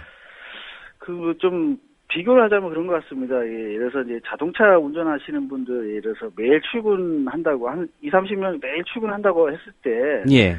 그 길을 눈 감고도 다닐 수 있지 않습니까? 어디가 위험한지, 어디서 조심해야 되는지, 어디서 이제 또 사고가 날지, 어디가 이제 미끄러운지 이런 것도 다 아니까 안전하게 운행할 수가 있잖아요. 예. 근데 새로운 길을 가면 어떻겠습니까? 거기가 길이 어디가 굽었는지, 어디가 미끄러운지, 어디가 위험한지 아무래도 긴장을 하고 다니게 될 거 아니에요? 예. 그러면 특히 야간 운전 같은 경우에 더 어색하고 불안할 수밖에 없고요. 그 다음에 동력차가 이제 자동차가 바뀌었으니까 더 운전하는 게 어색하게 되죠. 동력차가 바뀌었다는 말은 기존에는 새마을 열차를 운행하시다가 지금은 다른 열차를 운행하신다는 말씀이신가요? 예, 지금은 이제 그쪽으로 가면 이제 전기기관차라든지 이제 특히 8000대 같은 경우는 이제 한 번도 타보지 않은 거라서. 예.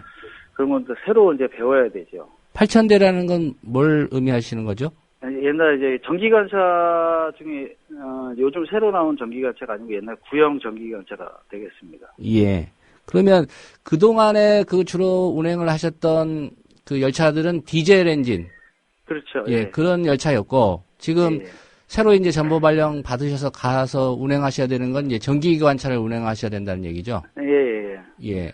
그렇다면은 언뜻 생각해도 좀 차이가 엄청나게 있을 것 같은데 이런 인사 발령이 과연 타당한가? 이제 여기에 시민들이 좀 궁금해할 것 같아요. 어떻습니까? 글쎄 여기 이쪽에서 이제 그쪽으로 인사 발령을 낼 때는 지금 여기하고는 차이가 일반 시민들이 생각할 때 별거 있겠느냐 하겠지만 그쪽으로 가면 이제 선로가 바뀌잖아요. 예. 제일 중요한 건 선로를 모르면 기관사라고 할 수 없을 만큼 그 선로 익히는 게 매우 중요하거든요. 그 선로를 다 익히는 데는 시간도 많이 걸리고, 본사나 철도청에서 얘기하는 것처럼, 그 인사 발령을 내서 그쪽으로 가서 그 사람이 뭐라고 그래야 되나, 20-30년 근무한 그 숙련된 기술자가 거기로 가면 완전히 신규자가 되는 거나 마찬가지거든요. 새로 모든 것을 좀 배워야 되는 그런 상황이 되는군요. 예, 그렇죠. 예.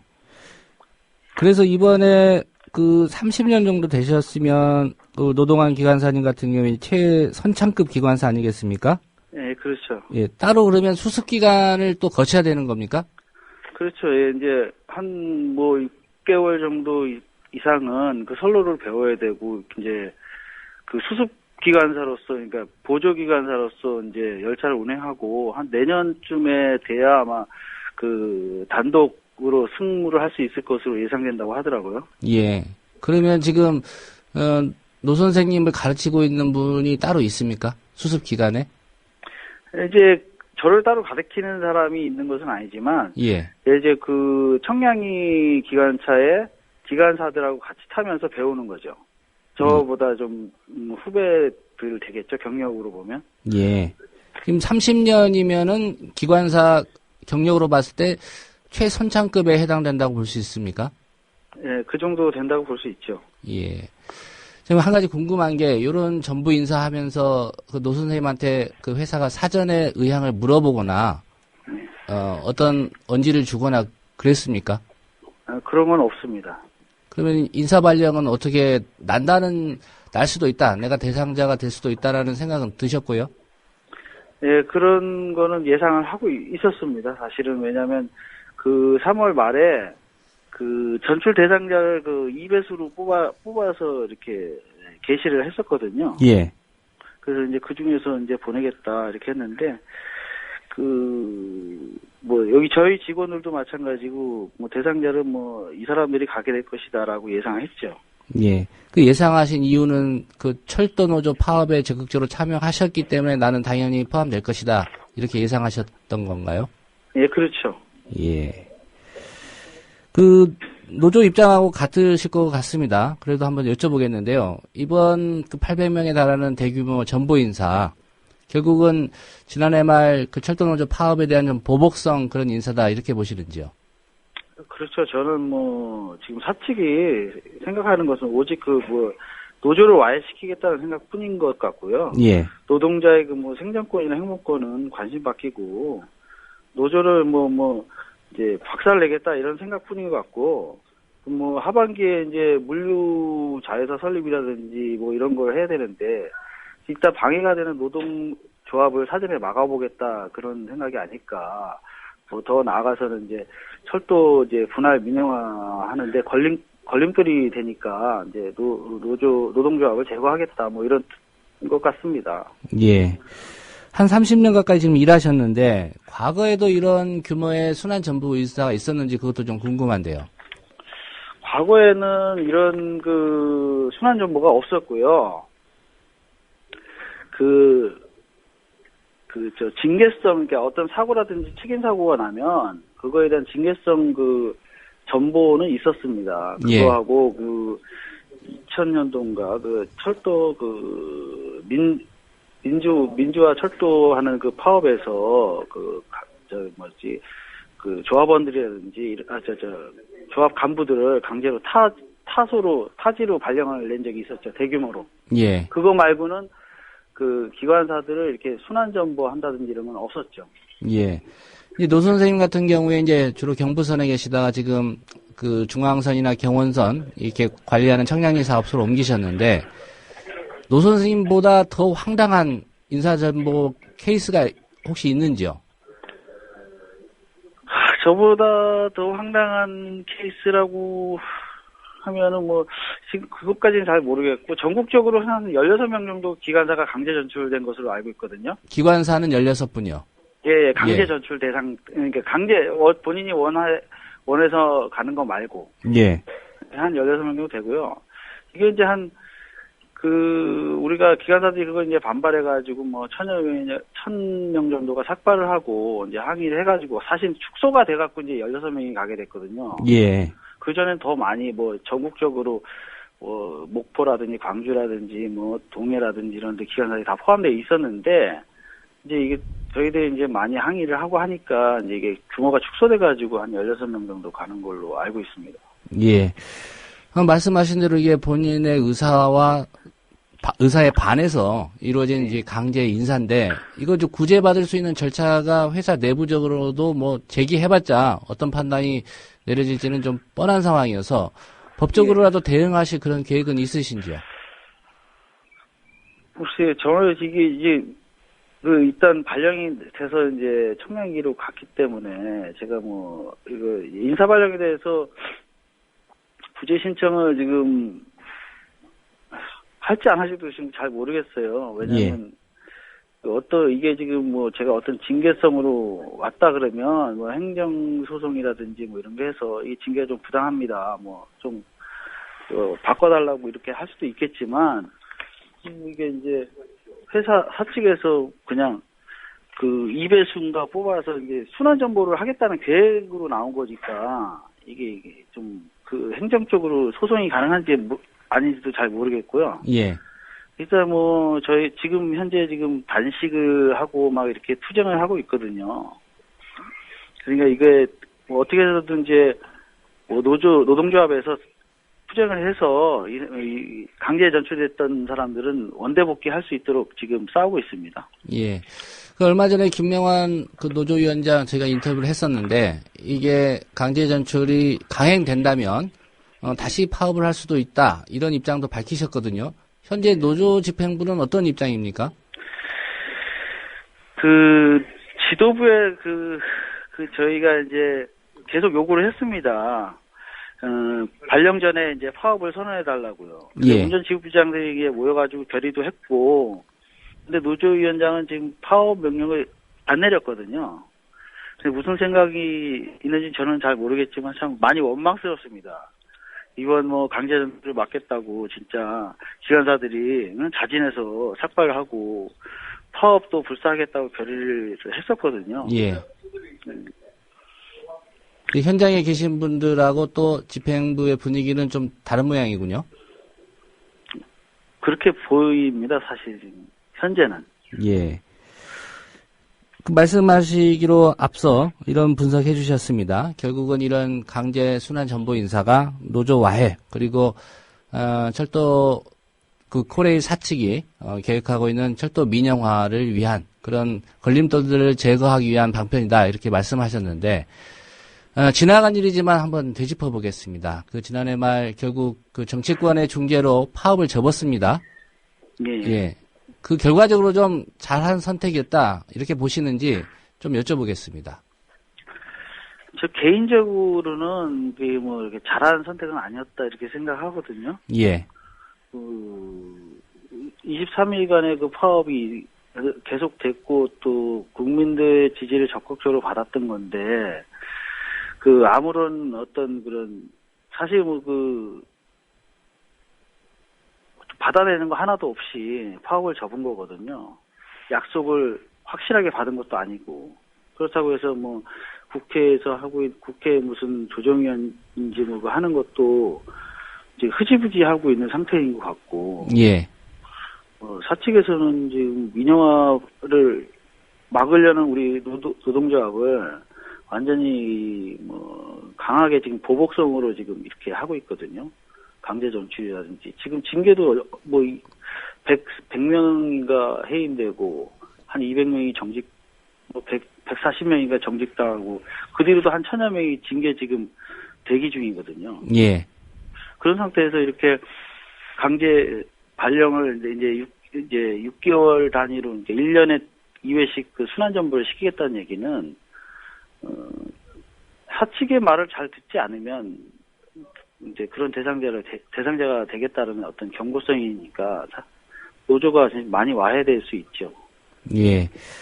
앞서도 말씀하셨지만 이 인사 발령 전에 어떤 파업 결의가 있었으면 좋았을 것이라는 아쉬움을 말씀하셨는데, 네. 예. 뭐 노조에는 그 정도로 말씀을 하신 것 같고요. 네. 특별히 코레일 사측이나 최현애 사장에게 이 상황과 관련해서 뭐 철도 노동자로서 하실 말씀이 있으면 한마디 해주시죠. 네, 제가 그 청량리 사업소에 이제 이렇게 가보니까요.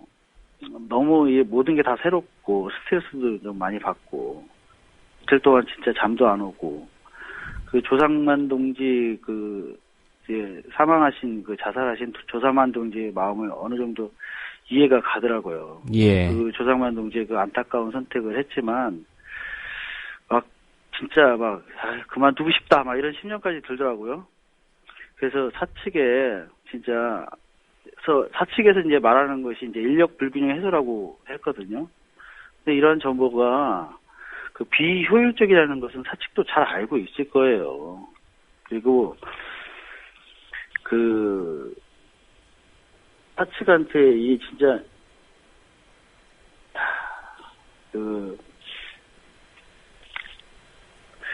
지금 이 강제 전출은 정말 비인간적인 그런 행위라고 생각합니다. 강제 전출을 반드시 철회하시고 본인이 원할 경우에만 전출이 되도록 했으면 좋겠습니다. 예. 지금 극단적인 선택을 하신 그 조상만 선생, 예, 그 심정이 이해가 간다 이 말씀을 하셔서 좀 걱정이 되기도 합니다. 가족들한테는 뭐라고 설명을 하셨고 가족들도 이 상황을 알고 있을 것 같은데 어떠신가요? 제 가족들한테는 새로운 이런 배우는 거 난 좋다 이렇게 설명했죠. 좋게. 예. 그 전출 때문에 혹시 머무시는 집을 옮겨야 되거나 그런 상황은 없으신가요? 집을 옮겨야 될 정도는 아닌데 교통이 좀 많이 불편할 것 같습니다. 예. 시간 좀 더 걸리고. 예. 그 새로운 일자리에서 적응하기도 힘드실 텐데 오늘 또 인터뷰에 응해 주셨고요. 특별히 좀 당부를 드리겠습니다. 용기 잃지 마시고 힘을 내시면 또 좋은 날이 오지 않겠습니까? 예. 예. 오늘 인터뷰에 응해 주셔서 고맙습니다. 예, 감사합니다. 예. 지금까지 코레일로부터 지난 10일이었죠. 800명 대규모 전보 강제 순환전보 인사가 있었는데요. 예. 한 30년 가까이 경부선 운행하시다가 경원선 그리고 중앙선 운행하는 청량리 사업소로 전보 발령을 받은 노동환 기관사님과의 인터뷰였습니다. 여러분께서는 지금 국민일보 해직기자 조상훈이 진행하는 국민라디오 아침 시사 프로그램 조상훈의 뉴스바를 듣고 계십니다. 네, 가짜 특종이 판치는 언론 환경에서 진짜 특종의 의미를 함께 생각해보는 시간입니다. 네, 월요일 요일별 코너 특종의 진수입니다. 지난주 IT 업계 대표적 전문지죠. 전자신문과 최고의 IT 업체라고 할 수 있는 삼성전자 간의 공방이 뜨거웠습니다. 삼성이 언론을 상대로 전면전을 벌이고 있는 그 상황 자체가 좀 예사롭지 않은데요. 네, 무슨 얘기인지 미디어스의 김한 기자와 함께 알아보도록 하겠습니다. 김 기자가 오늘은 중요한 출장 일정 때문에 전화로 연결되어 있습니다. 김 기자님 안녕하십니까? 네, 안녕하세요. 예. 일단 전자신문과 삼성 간의 대립, 일단 무슨 일이 있었던 건지 좀 짚어보죠. 예, 전자신문이 출시 3주를 앞두고 있던 시점에서 삼성전자 갤럭시 S5의 카메라 렌즈 수율이 낮다는 보도를 했습니다. 지난달 17일이었는데요. 이때부터 이제 대립이 시작이 됐습니다. 그 이후에 3일에는 삼성전자가 전자신문의 보도에 대해서 3억대의 소송을 제기하면서 상황이 더욱 심화가 됐는데요.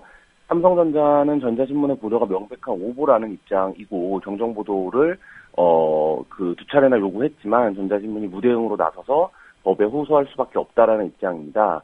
하지만 이제 전자신문은 언론의 역할을 한 것뿐이다. 그래서 사실을 팩트를 확인하고 보도한 것이기 때문에 문제가 없다. 그래서 언론중재의 조정도 삼성이 거치지 않고 업계 소송을 건 건 기업이 이제 언론을 길들이고 압박하는 것이다. 이렇게 주장을 하고 있는 상황입니다. 예. 지난달 17일이면 이제 거의 다 한 달이 다 돼가는군요. 네, 그렇습니다. 예. 그 전자신문의 보도 내용 중에서 삼성 측이 문제 삼은 대목 어떤 부분들입니까?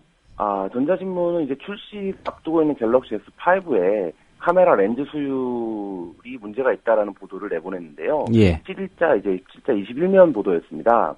현재 삼성전자의 렌즈 생산 수율이 20-30%에 불과해서 갤럭시 S5 생산에도 차질이 생길 공간이 크다는 것이었는데요.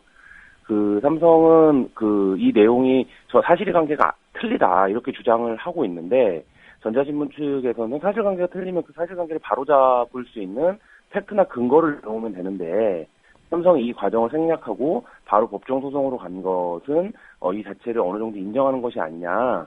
그러면 이제 렌즈 생산 수율이 어떤 정상적이라는 근거를 내놓아라 이런 입장입니다. 예. 이 보도를 한 기자의 입장도 좀 궁금한데요. 어떤 입장입니까? 네, 한국 사회에서 삼성이라는 것이 워낙에 이제 좀 특별함이 있기 때문에 언론이나 기자들 입장에서도 이런 문제를 제기하는 것이 좀 이례적으로 보일 만큼 그동안 삼성이 언론 관리를 잘해왔다라고 볼 수 있는데요. 예. 이 기자는 이제 삼성에 어떤 저희도 없고 언론 역할을 한 것일 뿐이다. 뭐 이런 입장, 가장 이제 근본, 원칙적인 입장입니다. 이 기자가 관련된 내용을 입수한 건 2월 말이었다라고 하는데요. 당시에 이제 삼성이 스페인에서 그 삼성의 신제품을 공개하는 행사를 여는 무렵이었습니다. 예. 그래서 이 기자는 오히려 삼성이 이제 그 신제품 개발의 축제를 여는 기간에 이런 류의 기사가 나가면 좀 찬물을 끼얹을 수 있을 것 같아서 3주 정도나 이제 정교하게 팩트를 확인을 했다. 그리고 이제 꼼꼼하게 내용을 확인을 해서 쓴 것이고, 뭐 삼성에 대한 어떤 그 저희나 이런 것보다는 그 업계 전문지로서 그 제품의 문제를 기술적인 문제를 고발한 것이었다. 뭐 이런 입장입니다. 예. 결국은 보도 내용의 이제 팩트 그리고 그게 과연 정확하고 타당한 것이냐 이 논란은 네네. 좀 모아질 것 같은데요. 네네. 이 삼성이 문제에 삼고 있는 그 렌즈 수율에 대한 기술적인 쟁점 이 네네. 부분이 좀 궁금합니다. 그 양측의 네. 입장이 좀 어떤지 설명을 해주실까요? 일단 렌즈 수율이라는 것은 어떤 그 제품을 생산하는 데 있어서 투여되는 그 거에 비해서 최종 결과값이 얼마가 나오느냐 이런 부분입니다. 예. 삼성 갤럭시 S5가 스펙이 기존에 있던 그거에 비해서 별로 뛰어나지 않다 이런 평가들을 일부에서 받고 있습니다. 그래서 삼성이 이 부분에 굉장히 민감한데요. 그 전자신문 보도에 따르면 삼성이 결국에 그 제품 이제 출고 초기에 확보할 수 있는 물량이 500만 대에서 600만 대에 불과하다. 그래서 전 세계에 릴리스를 하는데 문제가 될 수 있다라는 내용이었고요. 예. 삼성은 전혀 이제 그렇지 않다라는 것입니다. 그래서 협력업체 등에서 문제 없이 이제 렌즈가 생산이 되고 있고 그 부분에서 이제 수급에 문제가 없다라는 입장인데요. 뭐 이 부분은 사실 좀 그 삼성이 이제 정확한 근거를 밝히지 않으면 사실 좀 검증하기가 어려운 측면들이 있습니다. 삼성은 이 부분에 대해서 우리가 문제가 없다는데 왜 언론에서 이걸 비판하는지 모르겠다라는 입장이고요. 예.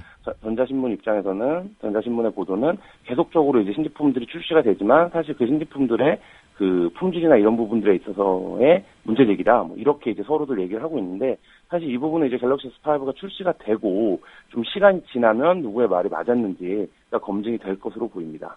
예. 이 비판적 기사에 대해서 앞서 지적하신 게 이제 뭐 언론중재위원회나 이런 조정 과정 없이 바로 이제 거액의 소송으로 갔다. 이 부분에 대해서 삼성이 언론을 좀 옥죄기 위해서 법적인 수단을 강구한 거 아니냐 이런 지적이 있죠? 네, 그렇습니다. 그 관련 기사를 쓴 기자는 이제 기사 관련된 증거를 바로 내놓을 수 있는 상황이면 소송을 오히려 안 가지 않았겠느냐 이런 입장입니다. 그 법정 소송을 가는 것이 기자 입장에서는 굉장히 까다로운 일입니다. 왜냐하면 그 기자는 취재원 보호가 있기 때문에 오픈하지 못하는 것들이 많습니다. 예. 법정 가서도 기자는 이제 어쨌든 개인적 입장에서 그 변론을 해야 되는 것이고 삼성은 어쨌든 회사에 고용된 변호사들이 재판을 대신하는 거기 때문에 상당히 이제 그 부분에 있어서도 그 어렵습니다. 근데 이제 삼성이 그런 상황들을 잘 알면서 그 보도에 대해서 3일 만에 법적 대응 결정하고 그 거액의 손해배상까지 하는 것은 그 삼성이라고 하는 기업이 어쨌든 국내 언론들의 광고라든지 여러 가지 영향력을 미치는 상황을 감안하면 기업 그 언론에 대한 가장 이제 직접적이고 가장 이제 높은 강도의 압박이 아닌가 뭐 이런 비판이 뜨겁고요. 그래서 오히려 삼성이 렌즈 수율이라든지 전자신문이 제기한 기술적 쟁점들에 대해서 자세하게 설명을 하고 뭐 이렇게 되면 전자신문의 보도를 자연스럽게 이제 무마할 수 있는 상황인데 뭐 그런 과정 없이 그 바로 이제 법으로 이 문제를 가져간 거에 대해서는 삼성이 자신들의 사회적 영향력을 통해서 자신들에게 불리한 지점들을 이제 무력화시키려는 것이 아니냐 뭐 이런 비판이 제기되고 있습니다. 예. 해당 기자의 입장은 들어봤고요. 네. 보통 이런 상황이 오면 이제 그 회사 경영진이나 이런 네. 쪽에서 뭐 기자를 설득하는 역으로 그런 상황도 네. 있을 법한데 일단 전자신문은 이 삼성의 법적 소송에 대해서 대응하기로 결정한 모양이죠? 예, 대응을 하기로 했고요. 오히려 이제 그 삼성이 요구했던 정정 보도문의 원문까지 공개를 했습니다. 어떤 내용이었습니까? 삼성이 이제 사실 이제 굉장히 굴욕적인 조건을 그 제기를 했다라는 것인데요. 그 일면에 그 3단 사이즈로 그 사이즈까지 정해서 그리고 정정 보도의 전문을 다 적어갖고 이제 전자신문 쪽에 이런 내용으로 정정 보도를 해달라고 요청해 왔다. 이것이 뭐 삼성의 실체다, 힘이다, 뭐 이런 입장을 이제 밝혔고요. 예. 삼성이 그 소송을 제기한 이후에 한 10건 정도의 기사를 통해서 관련 내용을 자세하게 보도를 했습니다. 그래서 전자신문 입장에서도 이런 어쨌든 IT 업계 전문지인데 IT 업체의 문제를 고발하는 데 있어서 삼성이 이런 식으로 이제 간섭과 부당한 압력을 행사할 경우에는 좀 하기 어렵다 이런 판단들을 한 것 같습니다. 그래서 일각에서는 전자신문이 왜 이렇게 업계에 그 대표적인 기업과 전면적인 소송을 벌이느냐 뭐 이런 거에 대해서 의구심을 품기도 하는데요. 예. 저희도 이제 취재를 했습니다만 전자신문 입장에서는 어떤 마지노선을 삼성이 건드렸다 이런 입장을 갖고 있는 것 같습니다. 예. 도저히 용인할 수 없는 그 수준까지도 삼성이 좀 요구를 했기 때문에 이제 참을 수 없다. 네네. 뭐 이런 입장인 것 같은데요. 그 삼성이 법적으로 소송을 제기한 이후에도 했던 대응들에 대해서도 좀 논란이 있는 것 같습니다. 네, 삼성은 뭐 계속적으로 자신들의 공식 그 페이지를 통해서 전자신문이 기사를 무기화하고 오히려 이제 자신들이 언론 보도 피해자라는 입장을 계속적으로 반복을 하고 있습니다. 예. 그 보도 이후에 공식 입장만 3차례 발표를 했는데요. 그 전자신문의 그 기사 이외에 다른 기사들까지 이제 거론하면서 전자신문이 이제 악의적인 의도를 갖고 자기들에게 접근을 했다라는 점을 강조를 하고 있는데요. 사실 이제 이 부분에 대한 쟁점은 렌즈 수율에 대한 문제입니다. 그래서 앞서 말씀드린 것처럼 그 삼성의 렌즈 수율에 대한 부분들이 수급에 문제가 없다라는 거를 그 근거를 밝히면 사실 종결될 문제인데 삼성이 그런 이제 어떤 접근보다는 이 문제에 대한 물타기, 그러니까 전자신문이 어떤 악의를 갖고 자신들을 공격하고 있다, 자신 언론 보도의 피해자가 됐다, 뭐 이런 프레임으로 문제를 가져가는 것은 사안의 본질과는 좀 동떨어진 물타기가 아닌가, 뭐 이런 생각이 듭니다. 예. 뭐 김한 기자가 지적하신 대로 삼성 측에서 렌즈 수율에 문제가 없다라는 데이터를 내놓으면 뭐 전자신문 입장에서도 그 보도에 대해서 정정 보도를 할지 말지도 좀 판단이 쉬울 것 같은데 아직까지는 네네. 그런 근거들을 제시 못하고 있는 그런 상황이군요. 네, 그리고 삼성이라고 하는 집단이 한국 사회에서 가지고 있는 위상이나 그 영향력을 감안할 때 삼성이 자신들에게 제기된 어떤 비판에 대해서 이게 우리가 언론 보도의 피해자가 됐다 이렇게 주장하는 것 자체가 사실 좀 난센스인 측면들이 있거든요. 예. 그리고 앞서 말씀하신 것처럼 이 부분은 이제 업계 전문지와 업체 사이에서 좀 기술적인 쟁점에 논란이 붙은 건데 그럼 사실 삼성이 책임 있는 기업의 모습을 보여주려면 그 기술적인 쟁점이나 논란에 대해서 그 명확한 그 답을 제시하는 것이 맞지. 그것을 어떤 그 언론과의 소송 그리고 언론으로부터 자신들이 피해를 입었다 이런 이제 그 프레임으로 문제를 풀어가는 것 자체가 좀 적절치 않고 사회적으로 책임 있는 태도가 아니다 뭐 이런 판단입니다. 예. 뭐 사실관계에 대해서는 이후 좀 지켜봐야겠지만 앞서 뭐 삼성전자 백혈병 그 사망자라든가 그 노동자들의 피해 상황 삼성이 우리 사회에서 어떤 역할을 하고 있고 또 언론을 대하는 태도가 어땠는지를 생각해 본다면 이번 네네. 사건 역시 좀 뭔가 좀 미심적인 그런 시선을 보낼 수밖에 없는 그런 상황인 것 같습니다. 네. 예, 오늘 말씀 잘 들었습니다. 예, 감사합니다. 예, 특종의 진수 미디어스의 김한 기자였습니다. 네, 오늘 저희가 준비한 소식은 여기까지입니다. 지금까지 제작의 김용민, 김효진 PD였고요. 저는 조상훈이었습니다. 내일 오전 7시 30분에 다시 오겠습니다. 들어주신 여러분 고맙습니다.